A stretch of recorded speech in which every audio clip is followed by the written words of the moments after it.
Now, it's no secret that Prince Harry's relationship with the royal family has been tense, to say the least, ever since he and Meghan Markle quit the royal family back in 2020. However, a royal biographer has now claimed that Prince Harry actually blew his relationship with Queen Elizabeth years before that even happened. According to this biographer, Harry got on the wrong side of Queen Elizabeth as early as 2018 when he was planning his wedding to Meghan Markle.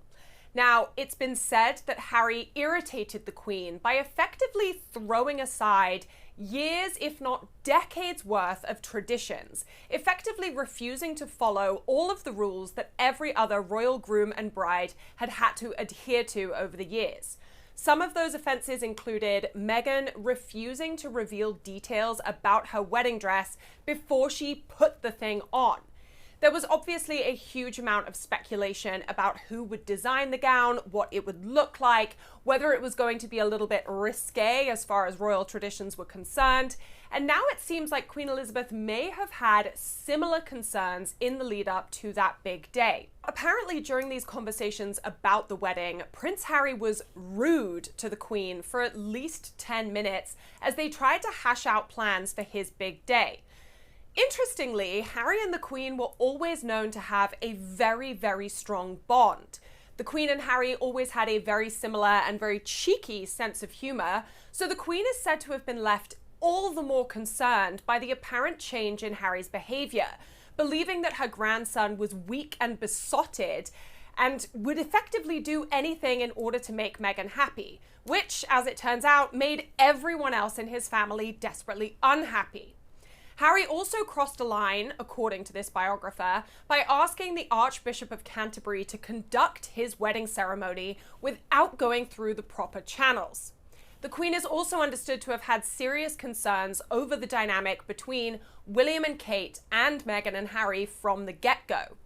Up until the point where Harry announced his relationship with Meghan, Harry, Kate, and William had become something of a trio. Yes, Harry was slightly the third wheel, but they had a really wonderful working relationship. They spent time together, both during engagements, outside of engagements, and they were working on a lot of mental health initiatives. But all of that went out of the window when Meghan came into the picture, and that's said to have caused serious issues for the Queen, who believed that Meghan was the issue in that whole scenario. As for how this biographer, whose name is Sally Bedell Smith, got her information, she claims that she got it all from the Queen's late cousin, Lady Anson, who revealed to her in a February 2019 phone call that the jury was still out on Meghan as far as the Queen was concerned, and even that the Queen hadn't quite yet fallen in love with Meghan, and even believed that she may have engineered this whole scenario and this whole rift with the royal family in order to get closer to Harry.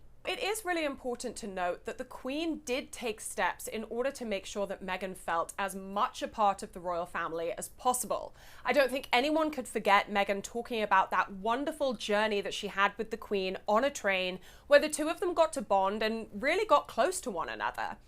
And the Queen was able to repair that relationship with Harry before her death. She was never one to hold a grudge, and as I said, she and Harry always had a very strong bond. Many people within the Queen's inner circle said that all she really wanted for Harry was for him to mend his relationship with his family members. And she was very clear that no issue, no argument, no anything should ever get in the way of that familial bond. And speaking of Harry, he actually made a surprise appearance on the East Coast very recently when he appeared at an event in New York and opened up about why he and Meghan have such a vested interest in social media and making it a safe place for everyone involved. Harry discussed the hardships that he says his wife went through at the beginning of their relationship, describing her as the most trolled person in the world during that time.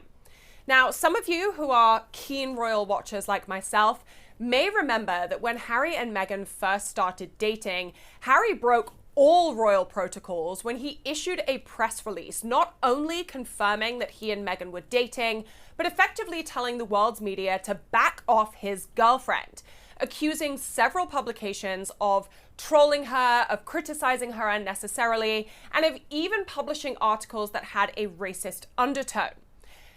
In the years since, Harry and Meghan have both been incredibly open about the mental health toll that all of this criticism took on Meghan, even revealing a few years ago that Meghan was on the brink of suicide over the amount of hatred that she was receiving from the public. Now, while Prince Harry was making an appearance in New York City, over in London, all eyes are on Wimbledon, and all hopes are pegged on a potential appearance by Princess Kate, who recently missed an event at Ascot where she was supposed to appear alongside her husband. Even though Kensington Palace was very, very cautious about announcing her absence, it understandably raised serious concerns among her fans and supporters about whether Kate had taken a step back in her health journey. However, many people are hoping that she will once again surprise and delight spectators at the annual tennis event by making an appearance in the royal box. Kate is known to be a huge fan of the sport of tennis, and she has been a patron of Wimbledon for many years now. However, it's not just Kate that people are hoping to catch a glimpse of, but also her incredible courtside fashion. Every year she pulls out an amazing outfit, sometimes several amazing outfits, and of course many people will be hoping that she may arrive at the famed sporting event with one or more of her children, whose reactions we all love seeing as they watch all of the action on the court.